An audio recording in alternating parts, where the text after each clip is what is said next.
बोला तो ये गया था कि 10 साल में रिजर्वेशन खत्म कर देंगे, लेकिन हुआ इससे बिल्कुल उल्टा।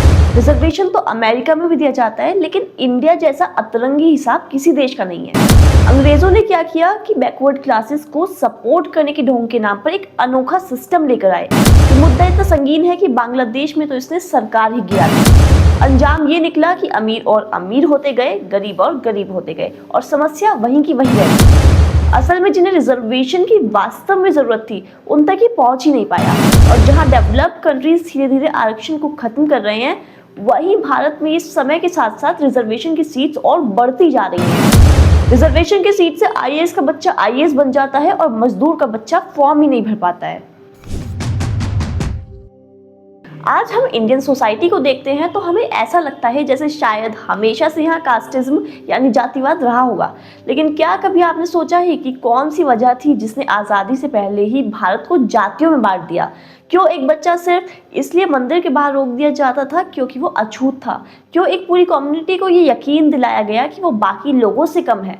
दोस्तों, ये कहानी उस भारत की है जो सोने की चिड़िया था, लेकिन उसके अंदर ऊंच नीच, छुआछात और भेदभाव के नाम की एक दीमक भी पनप रही थी। इसकी दीवार थी कि उनको तोड़ पाना किसी इंसान की बस की बात नहीं थी। सबसे पहले समझना होगा कि भारत में बैकवर्ड क्लासेस या अनटचेबिलिटी जैसी टर्म्स आई कहां से। For that we have to go back in time to the ancient history era. लगभग 1500 से 1000 बीसी के बीच भारत में जो सोसाइटी थी वो वर्ण सिस्टम में डिवाइडेड थी। इसमें सोसाइटी को 4 ग्रुप्स में बांटा गया: ब्राह्मण, क्षत्रिय, वैश्य और शूद्रा। अब ये ग्रुपिंग सिस्टम बर्थ के बेसिस पर नहीं बल्कि ऑक्यूपेशन के बेसिस पर था। एग्जाम्पल के लिए आप एक सोसाइटी इमेजिन कर सकते हैं। किसी भी सोसाइटी को चलाने के लिए कुछ बेसिक रोल्स की जरूरत होती है। सोसाइटी को प्रोटेक्ट करने के लिए चाहिए होते हैं सोल्जर्स, सबको एजुकेट करने के लिए चाहिए होते हैं टीचर्स, गुड्स और सर्विसेज की डिमांड और सप्लाई को पूरा करने के लिए चाहिए होते हैं ट्रेडर्स और बिजनेसमैन, और डेली नीड्स को पूरा करने के लिए चाहिए होते हैं लेबरर्स और हेल्पर्स। इन्हीं से मिलकर बनती है पूरी सोसाइटी। ऐसा ही कुछ मॉडल वैदिक सोसाइटी में भी था, जहां ब्राह्मण्स का मतलब था स्कॉलर्स या टीचर्स, क्षत्रियास का मतलब था वॉरियर्स या सोल्जर्स, वैश्यास का मतलब था ट्रेडर्स और फार्मर्स, और शूद्रास का मतलब था सर्विस प्रोवाइडर या फिर वर्कर्स जैसे क्लीनर्स, सर्वेंट्स। इसकी इंफॉर्मेशन ऋग्वेदा के 10.90 पार्ट पुरुष सूक्ता में भी दी गई है, जहां बताया गया है कि जब यूनिवर्स बना तो एक कॉस्मिक बीइंग के डिफरेंट पार्ट्स 4 वर्णास में डिवाइडेड थे। मतलब ये एक फंक्शनल डिवीजन ऑफ लेबर था, ना कि डिस्क्रिमिनेशन। लेकिन समय के साथ चीजें बदलती चली गई। 1000 से 600 बीसी के बीच जब सोसाइटी एग्रेरियन यानी खेती किसानी के ऊपर आधारित बनने लगी, तब ये डिवीजन जो था ऑक्यूपेशन से हटके बर्थ बेस बनने लगा। यानी अब ब्राह्मण का बच्चा अगर सेना में भी जाता तो वो ब्राह्मण ही रहेगा, क्षत्रिय नहीं कहला पाएगा। अब किसी का प्रोफेशन उसकी चॉइस से नहीं बल्कि उसके जन्म यानी बर्थ के आधार पर तय होने लगा, और यहीं से पनपा डिस्क्रिमिनेशन का बीज। शूद्रास को लोएस्ट ग्रुप मान लिया गया क्योंकि उनकी इनकम सबसे कम थी, और धीरे धीरे उन्हें वैदिक रिचुअल्स, एजुकेशन और टेम्पल से दूर कर दिया गया। इसके बाद 600 से 200 बीसी के बीच महाजनपदास और अर्ली किंगडम्स बने। तो कुछ कम्युनिटीज सोसाइटी के चारों वर्णों से कंप्लीटली बाहर हो गई और इनको कहा गया अवर्ण। इसके बारे में कुछ उनमें बताया गया है बुक्स में और कुछ में नहीं बताया गया। इनमें वो लोग शामिल थे जो डेड बॉडीज को हैंडल करते थे, लेदर वर्क करते थे, क्लीनिंग या एनिमल स्लॉटर जैसे काम करते थे। सोसाइटी ने इन्हें इम्प्योर मानना शुरू कर दिया। टेक्स्ट जैसे मनुस्मृति और गौतम धर्मासूत्र में ऐसे लोगों को चांडाल, निषाद और स्वपका कहा गया है, और यहीं से शुरू हुआ अनटचेबिलिटी का कॉन्सेप्ट। अब आते हैं मॉडर्न पीरियड में, जो कि 321 बीसी से 185 बीसी के बीच का है। इस समय बुद्धिज्म और जैनिज्म जैसी फिलोसफीज ने कास्ट और अनटचेबिलिटी को पूरी तरह से अवॉइड किया और उनको रिजेक्ट किया। भगवान बुद्ध ने कहा कि जन्म के बेसिस पर ऊंच या नीच नहीं माना जा सकता कोई इंसान, उसके कर्म उसे बताएंगे कि वो प्योर है या अनप्योर। अशोका ने भी अपनी धाम नीति से इक्वलिटी और रेस्पेक्ट को प्रमोट करने का काम किया। 320 से 600 सीई के बीच अब अनटचेबिलिटी पूरी तरह से इंस्टीट्यूशनलाइज हो चुकी थी। अनटचेबल्स को गांव के बाहर बसाया गया, उन्हें टेम्पल्स में एंट्री, एजुकेशन और पब्लिक वाटर सोर्सेज तक एक्सेस से भी दूर कर दिया गया। ये वो समय था जब ये प्रैक्टिस एक सोशली एक्सेप्टेड सिस्टम बन गई। फिर मेडिवल पीरियड आया 600 से 1700 एसी में। भक्ति और सूफी सेंट्स जैसे कबीर, रविदास, तुकाराम, भवासान ने कास्ट सिस्टम और अनटचेबिलिटी के खिलाफ आवाज उठाई, लेकिन समाज में ये सोच काफी डीपली रूटेड हो चुकी थी, इसलिए स्पिरिचुअल लेवल पर इसका विरोध हुआ, पर सोशल लेवल पर ये प्रथा लगातार जारी रही। अब आगे ब्रिटिश पीरियड आया, उन्होंने कास्ट को ऑफिशियल तौर पर डॉक्यूमेंट करना शुरू कर दिया। सेंसस रिपोर्ट्स और एथनोग्राफिक स्टडीज ने कास्ट डिविजन्स की समस्या को और मजबूती से दिखाया। किसी भी कल्चर की स्टडी को कहते हैं एथनोग्राफिक स्टडीज। साल था 1882। ब्रिटिश सरकार ने हंटर कमीशन बनाया। ये दरअसल इंडियन एजुकेशन सिस्टम को समझने के लिए बनाया गया था। इस रिपोर्ट ने पहली बार ये कहा गया कि भारत की डिप्रेस क्लासेस यानी दलित और पिछड़ों की शिक्षा पर ज्यादा ध्यान देने की जरूरत है। हंटर कमीशन की सिफारिशें तो लागू नहीं हुई, लेकिन इसने एक बीज जरूर बो दिया। ये बीज जो बड़ा होकर रिजर्वेशन के रूप में सामने आया। अब कमाल की बात यह है कि ऐसा नहीं हो सकता कि अंग्रेज इंडियंस को कुछ भी आसानी से दे रहे हो या फिर अच्छे इंटेंशन के साथ दे रहे हो। इसके पीछे भी उनकी कोई ना कोई वजह शामिल होगी। साल आया 1909। ब्रिटिशर्स ने क्या किया कि मॉर्ले मिंटो रिफॉर्म्स के तहत भारत में अग्रवाल सिस्टम ऑफ सेपरेट इलेक्टोरेट्स शुरू कर दिया, यानी मुसलमानों के लिए अलग इलेक्शन एरियाज बना दिए। अब देखने में लग रहा होगा कि इन्होंने बहुत अच्छा काम किया है, लोगों को सो कॉल्ड इक्वल अपॉर्चुनिटीज दे दी, राइट। लेकिन इसका असर ये हुआ कि भारत के समाज में धर्म और जाति अब राजनीति का हिस्सा बन गई। ब्रिटिशर्स का कहना था तुम सब बराबर नहीं हो, तुम्हें अलग अलग अधिकार चाहिए, और यहीं से भारत की सामाजिक एकता को सबसे बड़ा झटका लगा। 1919 में आया मॉन्टेगो कैल्सफोर्ड रिफॉर्म एक्ट। इसमें बैकवर्ड क्लासेस यानी पिछड़े वर्गों के लिए प्रतिनिधित्व का विचार पहली बार गंभीरता से पेश किया गया। इस दौर में डिप्रेस क्लासेस के लिए आरक्षण जैसी सोच डेवलप होने लगी, और यही वो समय था जब समाज सुधारकों ने भी सोच पर काम करना शुरू किया। इसमें ज्योतिबा फूले, सावित्रीबाई फूले, पेरियार, डॉक्टर भीमराव अंबेडकर जैसे नाम शामिल थे। ये वो नाम थे जिन्होंने कहा कि अगर समानता नहीं दी जा सकती तो फिर हमें अलग अधिकार दे दीजिए। साल 1932 अलग समस्याएं लेकर आया जब ऐतिहासिक पूना पैक्ट लाया गया ब्रिटिशर्स के हाथों। ब्रिटिश प्रधानमंत्री रैमसे मैकडॉनल्ड ने कहा कि डिप्रेस क्लासेस यानी दलितों को भी मुसलमानों की तरह अलग इलेक्शन एरियाज दे दिए जाएं, यानी दलित अपने प्रतिनिधि अब खुद चुनेंगे, बाकी समाज से अलग। अभी तक तो ये बस हिंदू और मुस्लिम सेपरेशन किया गया था, लेकिन अब अगर ये डिवीजन भी हो जाता तो इससे इंडियन सोसाइटी और ज्यादा बिखर जाती। क्योंकि सपोज कीजिए कि ये 4 ग्रुप बन जाते हैं, पहला मुस्लिम, दूसरा हिंदू, तीसरा दलित, और ऐसे ही कोई चौथा ग्रुप भी बना लीजिए। अब अगर इन सबको कोई फैसला लेना है जो कि नेशनल इंटरेस्ट का फैसला है, तो पहले तो ये बड़ी समस्या हो जाएगी कि इन चारों में से कौन इस फैसले को लेगा। और अगर सोच लेते हैं कि ये चारों मिलकर फैसला लेते हैं कि अपना एक अलग अलग फैसला डिसाइड करते हैं और उसके बाद उस फैसले को कंबाइन कर देते हैं, तो इसमें बहुत ज़्यादा चांसेस हैं कि फैसला उनकी देश हित में नहीं बल्कि लोगों के रिलीजियस और कास्ट व्यूज से डाइवर्ट होकर आएगा। इसके बाद इंडिया के बड़े लीडर्स ने यरवदा जेल में अनशन शुरू कर दिया। कई दिनों की चर्चाओं और अनशन के बाद पूना पैक्ट साइन हुआ। इस समझौते में ये तय हुआ कि दलितों को अलग इलेक्शन एरियाज नहीं दिए जाएंगे बल्कि सामान्य क्षेत्र में सीटें रिजर्व कर दी जाएंगी। यहीं से शुरू हुआ भारत में रिजर्वेशन पॉलिसी की असली नींव। इसके बाद जैसे कि आपको पता ही है 1947 में भारत आज़ाद हो गया। 26 जनवरी 1950 को हमने अपना संविधान लागू किया, जो कि कुछ खास आर्टिकल्स इसमें जोड़े गए। जैसे आर्टिकल 15 का पार्ट नंबर 4 के तहत शिक्षा में पिछड़े वर्गों के लिए विशेष प्रावधान दिए गए। आर्टिकल 16 के 4th पार्ट के तहत नौकरियों में आरक्षण की अनुमति दी गई। आर्टिकल 330, 331 और 332 के तहत संसद और विधानसभा में SC ST के लिए सीटें रिजर्व कर दी गई। और ध्यान रहे, इसे टेम्परेरी व्यवस्था का नाम दिया गया, यानी ये व्यवस्था सिर्फ 10 साल के लिए थी। संविधान निर्माताओं ने सोचा कि 10 साल में समाज इतना डेवलप तो हो ही जाएगा कि आरक्षण की जरूरत खत्म हो जाएगी। लेकिन आज़ादी के 75 साल के बाद भी अस्थायी व्यवस्था अब भी लागू है। आरक्षण, जिसे कभी समानता का प्रतीक माना गया था, वो धीरे धीरे सत्ता की सीढ़ी बन गया। जिस नीति को समाज को जोड़ने के लिए बनाया गया था, उसे राजनीतिक दलों ने वोट बैंक की राजनीति के लिए इस्तेमाल करना शुरू कर दिया। 1970 तक आरक्षण केवल SC ST वर्ग को दिया जाता था, पर देश की एक बड़ी आबादी OBC यानी अदर बैकवर्ड क्लासेस अब भी समस्याओं में थी। इसमें किसान, कारीगर, छोटे व्यापारी और ग्रामीण समाज के कई लोग शामिल थे। इसी समय बिहार के समाजवादी नेता कर्पूरी ठाकुर ने नया नैरेटिव सेट किया। अगर समानता लानी है तो सिर्फ दलितों को नहीं बल्कि पिछड़े वर्गों को भी आरक्षण मिलना चाहिए। और यही सोच आगे बढ़ी और 1979 में केंद्र सरकार ने बनाया मंडल कमीशन। प्रधानमंत्री मोरारजी देसाई की सरकार ने इस आयोग को गठित किया। इसका मकसद था देश में सामाजिक और शैक्षिक रूप से पिछड़े वर्गों की पहचान करना और उनके लिए इक्वल अपॉर्चुनिटीज की नीति बनाना। आयोग के अध्यक्ष थे बीपी मंडल। उन्होंने पूरे देश में जातियों, शिक्षा, आय, नौकरियों और प्रतिनिधित्व के आधार पर सर्वे करवाया। इसके बाद रिपोर्ट में पता चला कि भारत की आबादी का लगभग 52% हिस्सा ओबीसी था, पर सरकारी नौकरियों में इसका प्रतिनिधित्व केवल 12% से भी कम था। इसके बाद सेंट्रल गवर्नमेंट ने यह तय किया कि केंद्र सरकार की नौकरियों और शिक्षण संस्थानों में 27% रिजर्वेशन दिया जाएगा। इसके बाद अब कुल मिलाकर रिजर्वेशन की जो सीमा थी वो 49.5% हो गई। इसके बाद साल 1990 में प्रधानमंत्री वीपी सिंह ने मंडल रिपोर्ट को लागू करने की घोषणा कर दी। जैसे ही लोगों को इसके बारे में पता चला तो तहलका मच गया।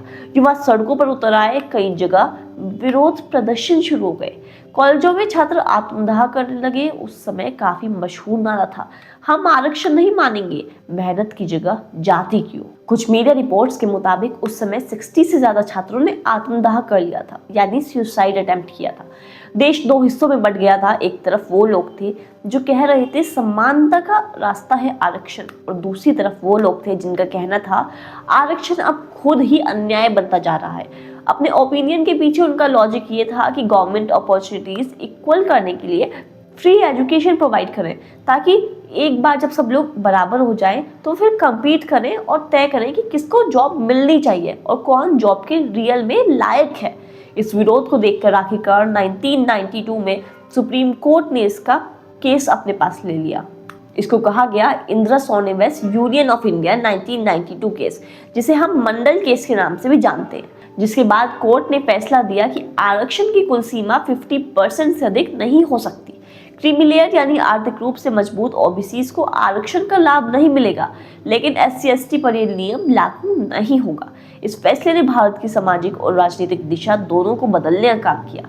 1990 के दशक के बाद भारत की राजनीति ने नया मोड़ लिया। जाति आधारित पार्टियां बनने लगी, जैसे Bahujan Samaj party BSP, Samajwadi party SP, राष्ट्रीय जनता दल या और बहुत सारी। इन पार्टियों का कहना यह था कि हम वही करेंगे जो कांग्रेस और बाकी सरकारें नहीं कर पाई। हम सच्चे मायनों में दलित, पिछड़े और अल्पसंख्यकों की आवाज बनेंगे।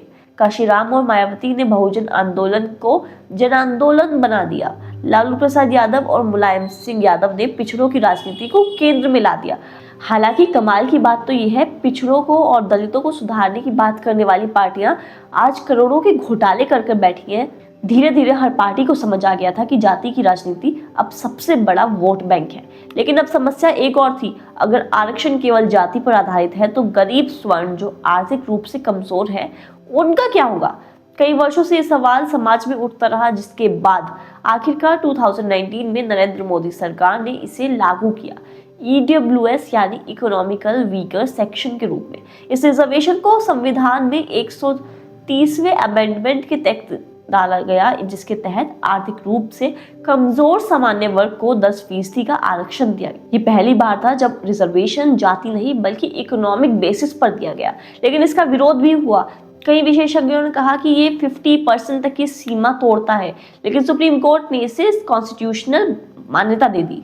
Why reservation is not removed yet? ये सवाल अक्सर हमारे दिमाग में आता हुआ कि आखिर ऐसा क्या था देश में जो 75 साल हो गए लेकिन कॉन्स्टिट्यूशन में हमारा जो रिजर्वेशन डाला गया था वो आज भी चलता आ रहा है, और बल्कि बढ़ ही गया है, कम नहीं हुआ है। तो वापस चलते हैं हम जहाँ पर थे। आरक्षण केवल उस समय सामाजिक न्याय नहीं बल्कि राजनीतिक रणनीति का हिस्सा बन गया था। हर चुनाव से पहले हर पार्टी किसी न किसी वर्ग के लिए नई घोषणा करती थी। कभी महिला आरक्षण, कभी दलित वोट, कभी ओबीसी सेंसस। राजनीति अब जाति के बिना अधूरी दिखने लगी थी, और यही सबसे बड़ा सवाल उठाता था, क्या आरक्षण आज भी उतना ही जरूरी है या केवल वोट पाने का हथियार बन चुका है। लेकिन अब अगर ध्यान से देखें तो रिजर्वेशन की स्थिति आज क्या है। आज के टाइम में एक जनरल कैटेगरी के स्टूडेंट अगर 92% लाता है तो भी उसे IIT या फिर गवर्नमेंट जॉब नहीं मिलती, जबकि एक रिजर्व कैटेगरी का कैंडिडेट 45% पर भी सिलेक्ट हो जाता है। और ये बात मैं आपको कुछ अभी प्रूफ्स के साथ दिखाऊंगी। इसका रिजल्ट क्या निकलता है? फ्रस्ट्रेशन, ब्रेन ड्रेन और अनफेयर कंपटीशन की भावना। क्योंकि नो डाउट कि 92% लाने वाला कोई भी व्यक्ति 45% वाले व्यक्ति से काफी बेहतर होगा। टैलेंट को डिस्करेज करना किसी भी नेशन के लिए सेल्फ डिस्ट्रक्शन जैसा होता है, और वही काम कहीं ना कहीं रिजर्वेशन करता है।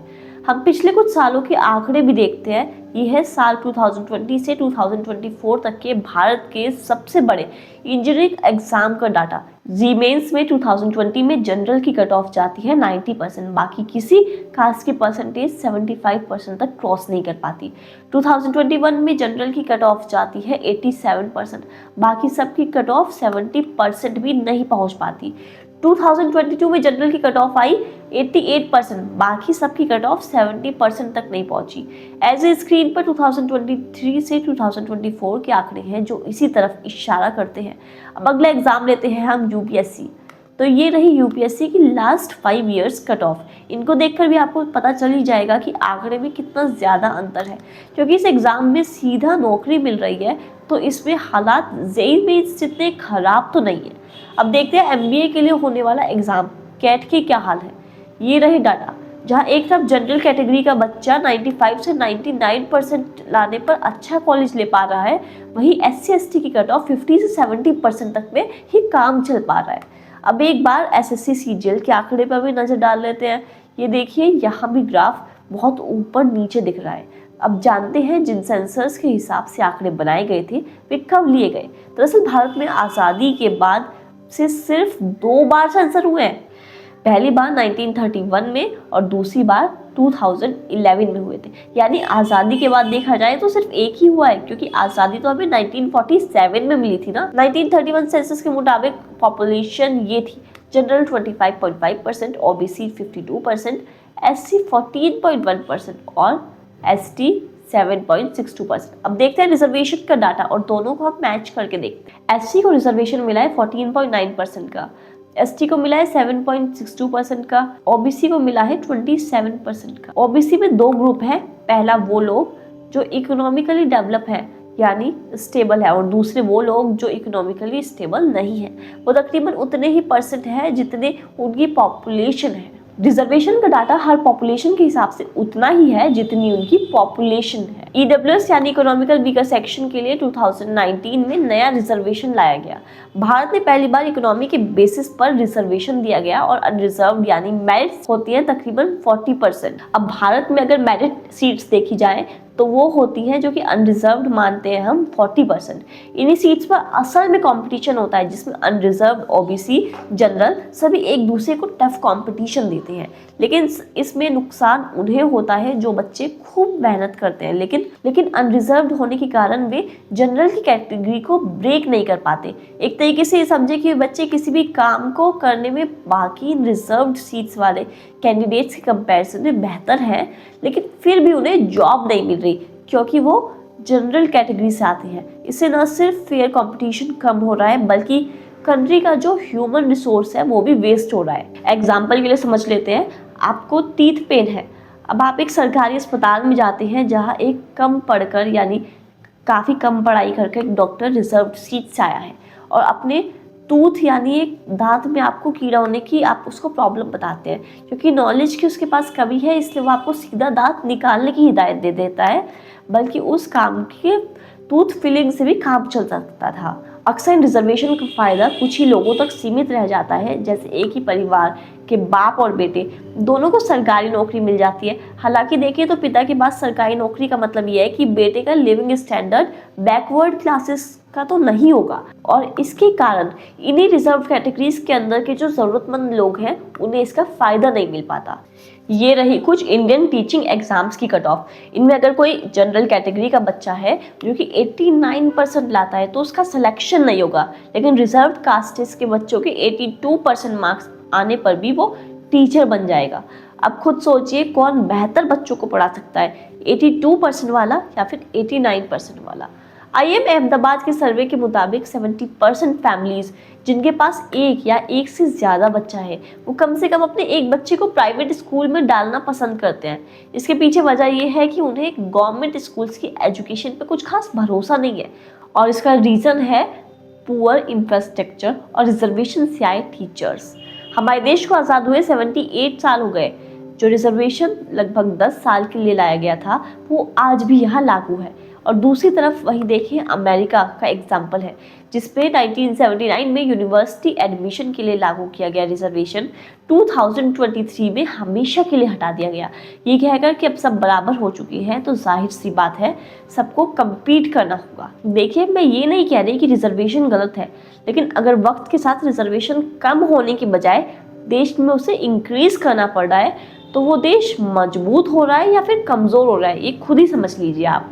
आज़ादी के 78 साल बाद भी अगर देश के लोग इक्वल नहीं हो पा रहे हैं, तो इसकी वजह क्या है? जहां डेवलप देशों में एजुकेशन फ्री मिलती है, वहीं भारत में प्राइवेट स्कूल्स इसके लिए लाखों रुपए वसूल रहे हैं, क्योंकि गवर्नमेंट स्कूल्स की हालत तो सबको पता है। और कमाल की बात तो ये है, सरकार जहां गवर्नमेंट टीचर्स को 50,000 से ज़्यादा रुपए दे रही है, वहीं दूसरी तरफ प्राइवेट स्कूल से 20,000 से भी कम में टीचर्स रख लिए जाते हैं। कॉलेजों की फीस बेहद ज़्यादा है। टेक्नोलॉजी में जहां सब देश बहुत आगे हैं, हम केवल दूसरों की चीज़ें यूज़ कर रहे हैं। जहां चीन एक तरफ रोबोट पर रिसर्च कर रहा है, वहीं दूसरी तरफ हम आज भी 90% टेक्नोलॉजिकल चीज़ें अमेरिका से लेते हैं। जैसे हमारे सारे ऐप अमेरिका के हैं, for example WhatsApp, Instagram, Facebook, और जिन सॉफ्टवेयर्स पर आप एडिटिंग करते हैं जैसे प्रीमियर, आफ्टर इफेक्ट, दाविंसी, और हम इन पर अपनी सारी जानकारी देते हैं, वो भी इनके साथ बाहर चली जाती है। इससे साइबर अटैक के खतरे और ज़्यादा बढ़ जाते हैं। और तो और आपने ये भी देखा होगा कि हम जो कैमरे यूज़ करते हैं वे अक्सर मेड इन जापान होते हैं। और तो और हाल ये है कि हम जब टेक्नोलॉजी में इतने पीछे हैं और इसके बाद हम बात करते हैं वर्ल्ड लीडर बनने की। अगर हम चीन का एग्जाम्पल लेते हैं तो आपको शायद ये जानकर हैरानी हो जाएगी कि चीन में किसी भी तरह का जॉब रिजर्वेशन नहीं है। वहाँ एफर्मेटिव पॉलिसीज़ है। इसका मतलब है समान अवसरों के लिए, इक्वल अपॉर्चुनिटीज़ के लिए। चीन में 55 से ज़्यादा अल्पसंख्यक यानी माइनॉरिटी जाति है, और सरकारी इलाकों में जहाँ कम्युनिटीज़ रहती हैं वहाँ एक्स्ट्रा बजट, स्कॉलरशिप, इंफ्रास्ट्रक्चर देती है। उदाहरण के लिए शिनजियांग, तिब्बत, इनर मंगोलिया जैसे क्षेत्रों में लोकल टैक्सेस वहीं के डेवलपमेंट में लगा दिए जाते हैं। इससे न केवल लोकल इकोनॉमी बूस्ट होती है, बल्कि नेशनल यूनिटी भी मजबूत होती जाती है। यानी मदद जाति के नाम पर नहीं, बल्कि इलाके और अवसर के असमानता के आधार पर दिया गया है। सिंगापुर एक ऐसा देश है जहां मल्टी एथनिक सोसाइटी है। मलय, चाइनीज, इंडियन सब साथ में रहते हैं। वहाँ किसी को भी नौकरी या कॉलेज में जाति या धर्म के आधार पर रिजर्वेशन नहीं मिलता, लेकिन सरकार ने एक एथनिक इंटीग्रेशन पॉलिसी बनाई है, जिसमें हर लोकेलिटी में हर समुदाय का कुछ प्रतिशत तय किया गया है, ताकि सोशल हार्मनी बनी रहे। शिक्षा के क्षेत्र में गरीब छात्रों को नीड बेस्ड स्कॉलरशिप मिलती है, यानी जिसमें मेहनत की और आर्थिक स्थिति कमजोर है, यानी जिसने मेहनत की और उसकी इकोनॉमिक कंडीशंस वीक है, तो उसको फायदा मिल जाएगा। इस नीति से भेदभाव खत्म हुआ और मेरिट प्लस इक्वलिटी दोनों साथ साथ चले। जापान में क्या किया गया कि लोगों को इक्वल अपॉर्चुनिटीज देने के लिए सभी को फ्री एजुकेशन और फ्री ट्रेनिंग दे दी गई। सरकारी स्कूलों और प्राइवेट स्कूलों में स्टैंडर्ड लगभग समान रखा गया, ताकि उन्होंने टेक्निकल एजुकेशन में काफ़ी जोर दिया, जिसके कारण आज जापान इलेक्ट्रॉनिक्स, रोबोटिक्स और ऑटोमोबाइल में दुनिया में सबसे आगे है। उन्होंने आरक्षण की जगह क्वालिटी एजुकेशन पर इन्वेस्टमेंट किया, ताकि हर बच्चा सक्षम बने, ना कि केवल कुछ वर्ग। जर्मनी में भी आरक्षण नहीं है, लेकिन सरकार ने वोकेशनल एजुकेशन सिस्टम बनाया है, जहाँ स्कूली पढ़ाई के साथ साथ बच्चों को इंडस्ट्री ट्रेनिंग भी दी जाती है। इससे हर युवा के पास एम्प्लॉयमेंट स्किल होती है। गरीब या माइग्रेंट बैकग्राउंड वाले छात्रों को फ्री टेक्निकल इंस्टीट्यूट्स में दाखिला मिल जाता है। जर्मनी ने असमानता को स्किल और अपॉर्चुनिटी के रूप में डेफिनेशन दी, ना कि जाति और धर्म के आधार पर। कनाडा में एम्प्लॉयमेंट इक्विटी एक्ट है। इसका मकसद है माइनॉरिटी, वुमेन, डिसेबल्ड लोगों को इक्वल अपॉर्चुनिटीज दी जाए, लेकिन ये कोटा सिस्टम नहीं है। इसके बजाय कंपनियों को एनकरेज किया जाता है कि डाइवर्स लोगों को काम पर रखें। शिक्षा में फाइनेंशियल एड और स्कॉलरशिप प्रोग्राम्स दिए जाते हैं, लेकिन मेरिट और नीड दोनों के हिसाब से। इसका फायदा ये हुआ कि लोगों ने मेहनत करना नहीं छोड़ा और इक्वल अपॉर्चुनिटीज भी साथ में बनी रही। स्वीडन की पॉलिसी सोशल इक्वालिटी पर आधारित है, जहाँ एक बच्चे को free education, free health care और फ्री एक्सेस टू टेक्नोलॉजी दी जाती है। सरकार गरीबों की मदद करती है, लेकिन किसी धर्म या किसी जाति के नाम पर नहीं, बल्कि उनकी इकोनॉमिक यानी इनकम स्टेटस के बेसिस पर। इससे इनइक्वालिटी बहुत कम है और देश की जीडीपी विश्व में टॉप पर है। जहां भारत जैसे देश में रिजर्वेशन कास्ट बेस है, वहीं डेवलप कंट्रीज ने अपॉर्चुनिटी बेस्ड रिजर्वेशन या फिर नीड बेस्ड एफर्मेटिव एक्शन को अपनाया। ये देश डायरेक्ट जॉब देने के बजाय लोगों को कंपटीशन के लिए एफिशिएंट बनाती है, ताकि इसके बाद में किसी भी कॉम्पिटिटिव एग्जाम्स में फेयरली खेल पाए। इससे मेरिटोक्रेसी यानी योग्यता पर आधारित व्यवस्था और इक्वलिटी दोनों साथ साथ चलते हैं और देश तेजी से आगे बढ़ता रहता है। इससे फायदा ये मिलता है कि कंट्री का ह्यूमन रिसोर्स भी वेस्ट नहीं होता और इसके साथ ही दूसरे लोगों को अपॉर्चुनिटी भी मिल जाती है। तो आप मुझे अब कमेंट सेक्शन में बताइए कि क्या उनका रिजर्वेशन देने का तरीका सही है या फिर नहीं। अब आप मुझे कमेंट सेक्शन में बताइए, क्या भारत में रिजर्वेशन को खत्म करने की आज एक ज़रूरत बन पड़ी है, या फिर कौन सी कंट्री है जिसका आपको रिजर्वेशन का तरीका बहुत अच्छा लगा।